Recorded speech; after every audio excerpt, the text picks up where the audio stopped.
গোলাম বানাবেন না, দিল্লির কৃতদাস বানাবেন না, এইটা হবে না। এদেশের জনগণ হতে দেবে না।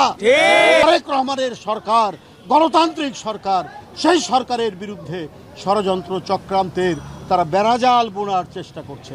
বন্ধুরা আমার, আমাদেরকে যখন 17 বছর দমাতে পারেননি, বাড়িতে বাড়িতে পুলিশ পাঠিয়েছেন, র্যাব পাঠিয়েছেন, গোয়েন্দা পুলিশ পাঠিয়েছেন, জনির মতো অসংখ্য সৈনিক, জাতীয়তাবাদের সৈনিককে আপনারা হত্যা করেছেন। ইলিয়াস আলী, চৌধুরী আলম, সাইফুল ইসলাম, হিরু সহ অসংখ্য নেতৃবৃন্দকে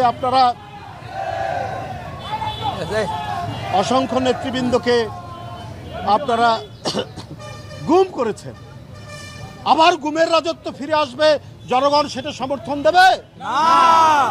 আবার ক্রস ফায়ার ফিরে আসবে, জনগণ সেটাকে সমর্থন দেবে না।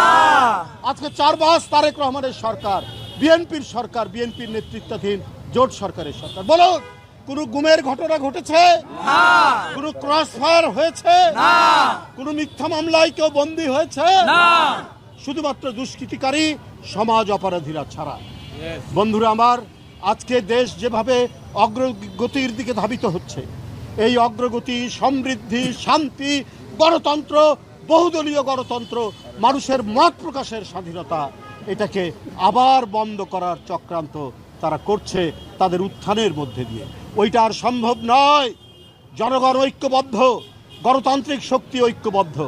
তাই বন্ধুরা আমার, আজকে শুধু নয়, প্রতিদিন আমাদের সজাগ থাকতে হবে।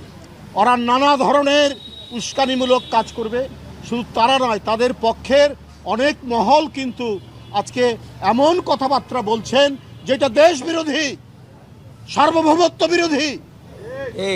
আমরা বিভিন্ন জায়গায় এত সাহস পেলেন কি করে?